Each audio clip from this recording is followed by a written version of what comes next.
Welcome to The Debate. Today we're diving into a really fascinating intersection of language and human experience. Specifically, we're looking at how we describe sleep, using excerpts from The Art of Sleeping, a conversational grammar guide, as our source material. Now, this guide gives us a rich collection of dialogues, all, centered around the many ways we talk about sleep using different grammatical structures. And this brings us to our central question today. Do these distinct grammatical categories, as the guide illustrates them, primarily serve to, let's say, precisely differentiate the various aspects of sleep, giving us clear analytical tools? Or alternatively, do they also reveal an inherent interconnectedness, a fluidity, that maybe challenges seeing sleep as just a series of distinct categories? My perspective is that these distinct grammatical forms are, invaluable. They offer crucial precision and clarity, letting us meticulously express the diverse facets of sleep, almost like a scientist dissecting a complex phenomenon. Okay. And I suppose I'll be arguing that while those forms are indeed distinct, and the guide shows that clearly, they're also, I think, profoundly intertwined.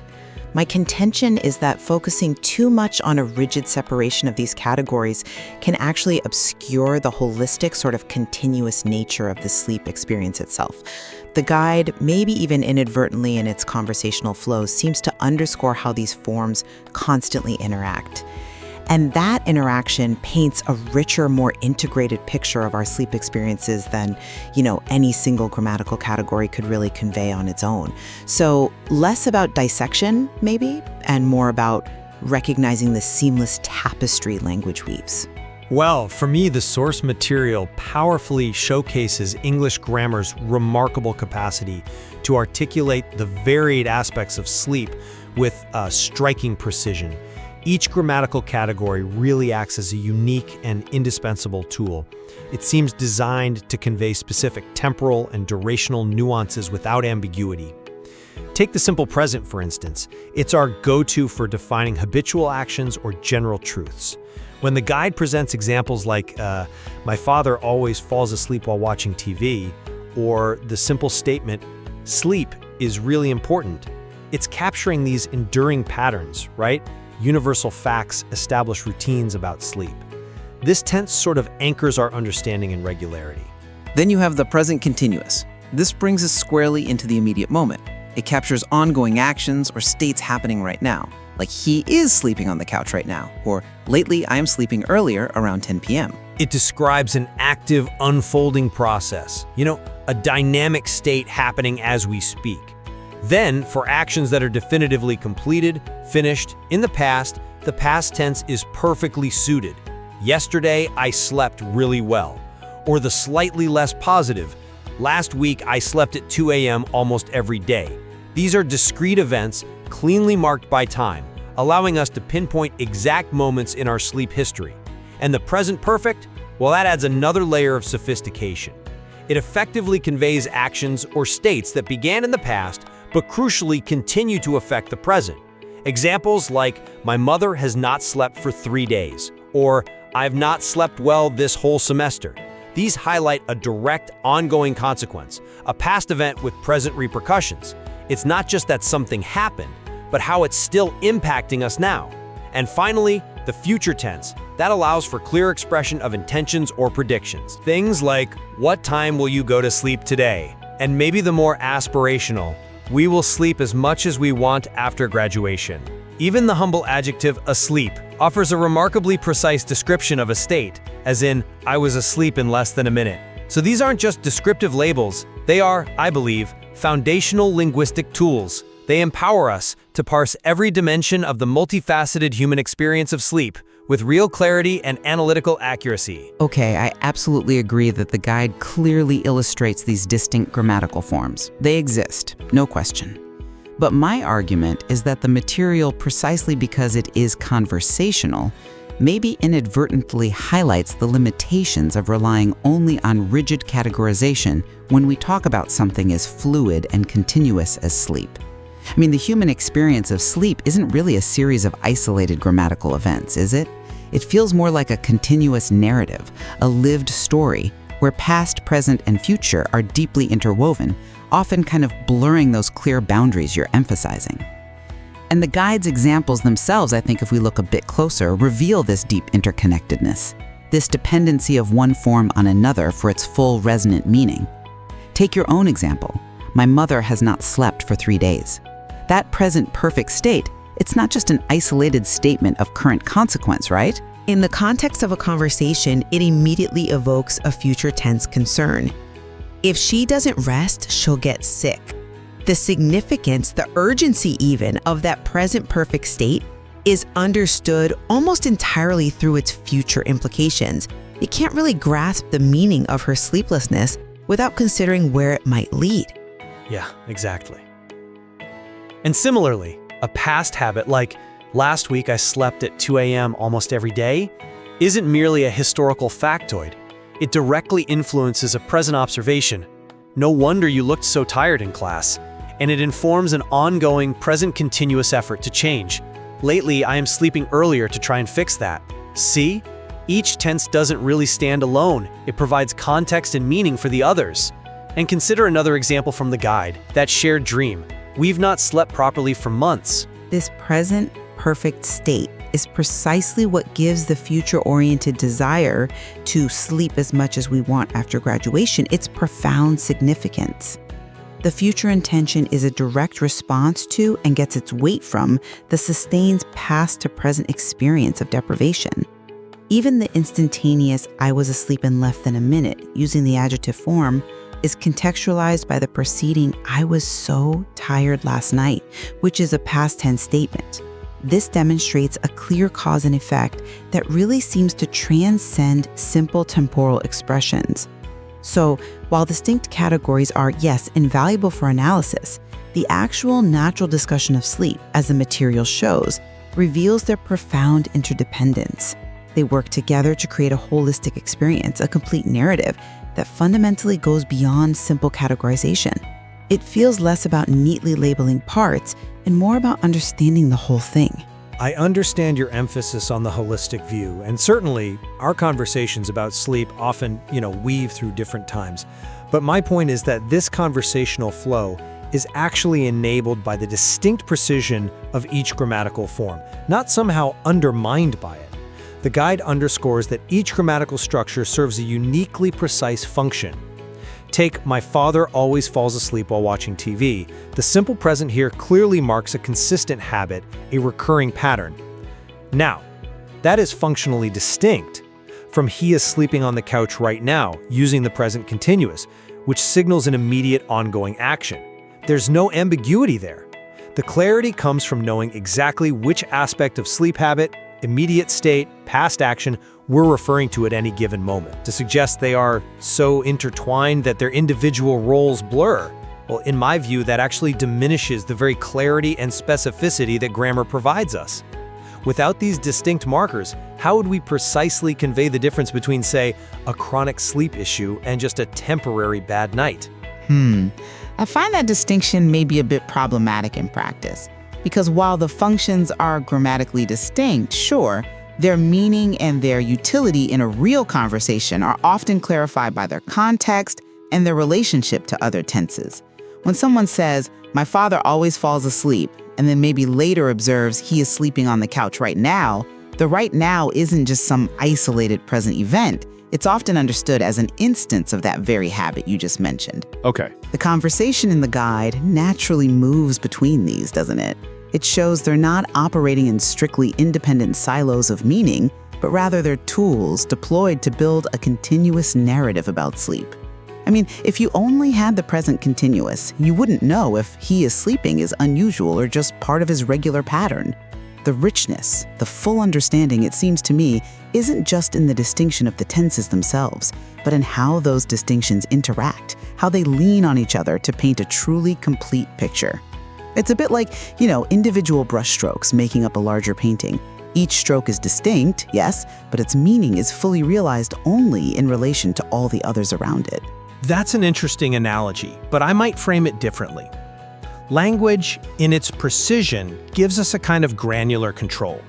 It lets us zoom in on specific elements when needed. Consider the power of the adjective asleep. When someone says, "I was asleep in less than a minute," or maybe "I was asleep during the lecture," it perfectly captures a temporary state of being. Now, this is crucially distinct from the action-oriented verbs like sleeping, slept, or will sleep. This precision allows for a clear differentiation between the act of falling asleep or being in the process of sleep and the actual condition of being asleep. It offers an exact descriptor for a particular moment or condition. Without that distinct adjective, we'd have to rely on more cumbersome phrases, potentially losing that crispness. It's a linguistic shortcut, really, that delivers immediate, unambiguous meaning about a specific, temporary condition. I'd push back a little on that idea of asleep standing alone as just an isolated, precise descriptor.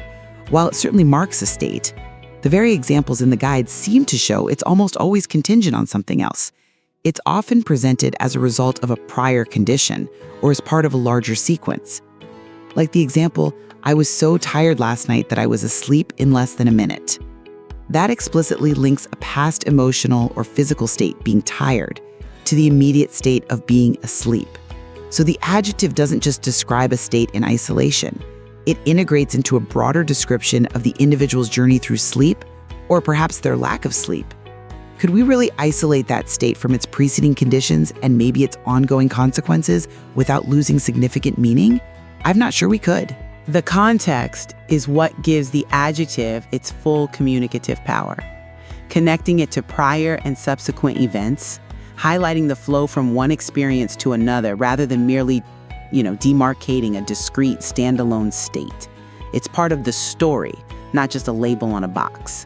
I'm still not quite convinced by that line of reasoning, because the distinct tenses allow us to clearly delineate the impact of sleep across different timelines. That gives us a powerful analytical framework. The present perfect, for example, isn't just about something that started in the past. It specifically addresses the current repercussions of those past actions or states. When a character in the guide says, "My mother has not slept for 3 days," it directly highlights an ongoing problem with a defined starting point that critically affects the present moment. Now, this is a very different, and I'd argue more nuanced, articulation than a simple past tense event, like say, "She didn't sleep yesterday." The present perfect conveys a continuity of effect, a duration, that is vital for understanding sustained challenges like chronic insomnia or cumulative sleep debt. It's this precision that separates it from just a sequence of events, allowing us to grasp the duration and the contemporary relevance of a past state.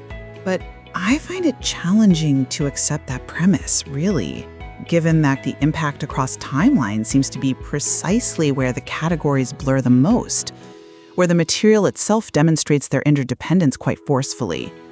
The current repercussions of "my mother has not slept for 3 days," well, they're understood primarily through a projected future tense consequence. If she doesn't rest, she'll get sick.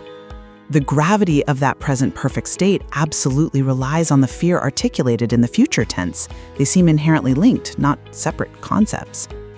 And similarly, the hope expressed for the future, "maybe you will start sleeping better once exams are over," that's a direct response to the present perfect reality of "I have not slept well this whole semester." The grammatical forms aren't just separate vehicles for separate timelines. They are vehicles carrying a single unfolding story of sleep that is inherently interconnected across temporal boundaries. It just doesn't feel like neat compartments. It feels more like a dynamic interplay that mirrors how we actually live and experience time passing. Yet, without those distinct grammatical compartments, as you call them, how would we analytically pinpoint exactly what aspect of sleep we're discussing at any given moment? The clarity, I maintain, comes from having these precise tools. We can examine the habit, the immediate state, the past event, the ongoing consequence, or the future intention as discrete, understandable units. And this precision allows for clear communication and ultimately, I think, a deeper, more structured understanding of a complex human experience like sleep. Are constantly dancing together in real communication, informing and shaping each other. It feels like it's in observing that dance, their co-creation of meaning, that we truly grasp the holistic phenomenon of sleep. To pull them apart too rigidly might be to miss the symphony for the individual notes, so to speak. Consider the phrase from the guide, I've been waking up exhausted for weeks. That present perfect continuous immediately connects a past duration to a current ongoing feeling. It's not just a state, it's a narrative of sustained experience, isn't it? And what about, I used to sleep like a baby, but now I'm constantly tossing and turning. Here, a past simple habit, used to, contrasts sharply with a present continuous struggle. And it's the contrast itself that creates the meaning. It's the relationship, the juxtaposition, that defines a current reality. Our language seems to reflect this continuous flow, this constant reevaluation of past, present, and future in the context of our evolving sleep patterns.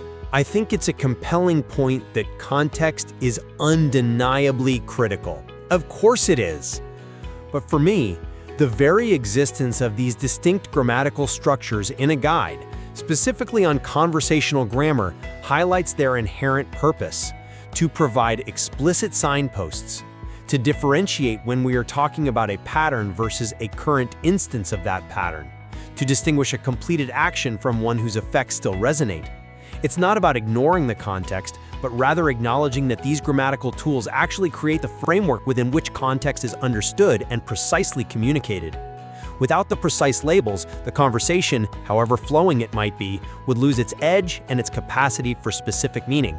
I mean, imagine a doctor trying to diagnose a sleep disorder without being able to precisely differentiate between a patient saying, "I have been feeling tired lately," versus, "I felt tired yesterday." That grammatical distinction is clinically relevant, isn't it? It directly impacts diagnosis and treatment because it conveys different information about duration and onset. And I would counter that while those labels are indeed useful, they are often insufficient on their own. The doctor, in your example, would immediately follow up, wouldn't they? They'd ask questions that interlink tenses. When did you start feeling tired? That's a past tense inquiry digging into a present perfect state. And what are you doing to try and sleep better now? A present continuous question about current actions. Their understanding would come not just from the individual grammatical statements offered, but from the way those statements combine to tell a continuous story of the patient's sleep journey.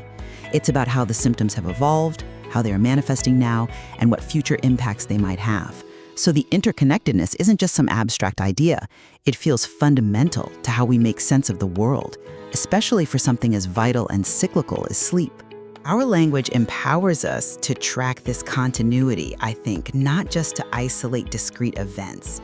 It allows us to understand the trajectory, the whole arc of an experience, rather than just a single snapshot. And it is in separating those snapshots, those distinct grammatical categories, that we gain the clarity to analytically examine each phase or aspect of the sleep experience. It's the linguistic equivalent, perhaps, of taking a complex system apart to understand its individual components before putting it back together. But maybe it's in observing their dance, their co-creation of meaning as they interact, that we truly understand the holistic phenomenon of sleep, how those individual components actually contribute to the entire system's functionality and its overall narrative. The language itself, through its inherent fluidity, seems to push us beyond mere categorization towards integration. Well, our discussion today has certainly illuminated the nuanced ways language shapes our understanding of sleep, as vividly presented in The Art of Sleeping, a Conversational Grammar Guide.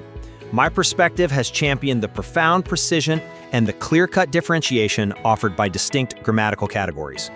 I believe they provide independent, indispensable tools for capturing the varied aspects of sleep, from habits to ongoing states, specific past events, and future intentions. These distinct linguistic tools are what give us the clarity and the analytical power needed for accurate and unambiguous description. And my perspective has suggested that while these distinctions are undoubtedly present and certainly analytically useful for breaking down language, the material equally demonstrates how profoundly interconnected these grammatical expressions really are. A comprehensive understanding of sleep, its patterns, its challenges, its aspirations, often seems to emerge not from separating these linguistic categories into rigid boxes, but from appreciating their intricate interplay and mutual influence within a continuous human experience. The true elegance, I think, lies in how our minds almost effortlessly weave these distinctions back into a seamless, meaningful narrative as we speak and listen. Both approaches, I think we can agree, offer remarkably valuable insights into how we articulate and perceive this fundamental human experience of sleep. And this ongoing exploration of linguistic nuances deepens our appreciation for both the inherent structure of language and the complex, living reality it seeks to describe. Indeed, it does make you wonder, doesn't it? How much of our perceived reality, whether it's sleep or our health or even something like a career path, is shaped by whether we instinctively choose to break it down into discrete units for clarity, or whether we embrace its inherent flow to try and truly understand it. We certainly encourage you to further consider how language shapes your own perceptions of continuous life experiences, and perhaps how even the most distinct categories ultimately contribute to a larger integrated whole. There is always more to explore in how we use language to frame our world. Like, comment, and subscribe.